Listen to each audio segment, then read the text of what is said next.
دیکھیے گزارش یہ ہے کہ اگر واٹس ایپ گروپ بنے ہی اس لیے ہیں کہ ہم نے ڈسیمینیٹ کرنا ہے گند اور ہم نے ڈسیمینیٹ کرنی ہے یہ سب چیزیں.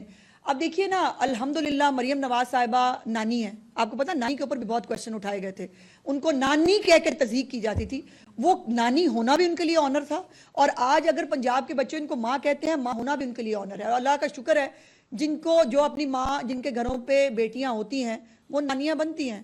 جو بیٹیاں تسلیم بھی نہیں کرتے, انہوں نے نانا نانی کیا بننا, ان کو کیا پتا نانا نانی کیا ہوتا ہے. اور جنہوں نے جو ہے وہ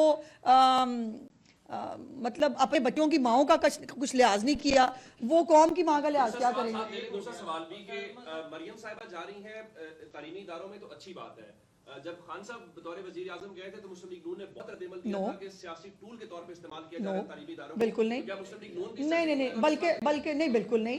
وہ جہاں دل چاہتا تھا بلکہ وہ سلانی میں بھی گھس جاتے تھے, سلانی میں بھی جا کے نا روٹی آگے رکھ کے کہتے تھے ہم نے لوگوں کو کھانا دیا ہے. تو بھائی میرے منہ سے اب سچ نہ سنیں. دوسری بات یہ ہے کہ نمل یونیورسٹی جس کے اوپر آج بھی کریڈٹ لیتے ہیں وہ شہباز شریف صاحب کی دی ہوئی ہے. آپ خود وکیل ہیں, اب یہی کہہ رہی ہے کہ جو این سی اے کی طرف سے القادر ٹرسٹ کے کیس میں جو 190 ملین پاؤنڈ ہے, انہوں نے کہا کہ یہ سپریم کورٹ میں جانی تھی رقم, وہی جمع کرائی ہے.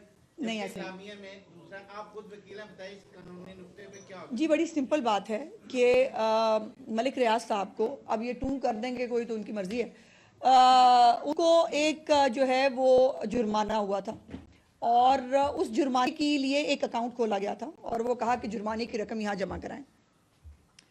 اس کے ساتھ ساتھ ایک کیس شہزاد اکبر نے شروع کرایا تھا بڑے شوق سے کہ وہ جو ہے نا لوٹی ہوئی دولت آئے گی, 100 ارب ادھر مارے گی تو 100 ارب ادھر مارے گی.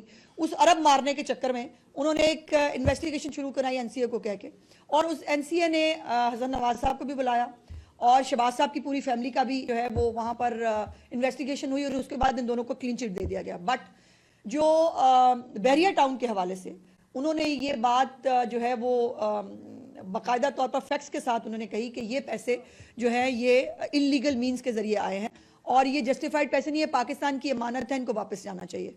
اب یہ سمپل سی بات تھی کہ پاکستان کے اسٹیٹ بینک آف پاکستان جو ہے اس کے اندر آنے چاہیے تھے. یہیں پر تو شہزاد اکبر صاحب کا بریف کیس کام آیا جو انہوں نے لیا تھا کہ وہ انہوں نے وہ پیسے جو ہیں وہ جرمانے کی مد میں جو ہے وہ جمع کرا دیے, حالانکہ یہ 2 رقمیں تھیں جو پاکستان کے عوام کی امانت تھی. ایک وہ جرمانے کی رقم, ساتھ میں یہ 190 ملین پاؤنڈز, اور اس کو ایک ایک سیٹلمنٹ کے ذریعے جو ہے وہ اپنے دوست کو فیور دینے کی کوشش کی گئی. اور وہ یہ اس سمپل از دس کیس کہ یہ ایک جرمانے کی رقم کو دوسرے جرمانے میں ایڈجسٹ کر کے ایک بندے کو فیور دی گئی اپنے اختیارات کا ناجائز استعمال کر کے.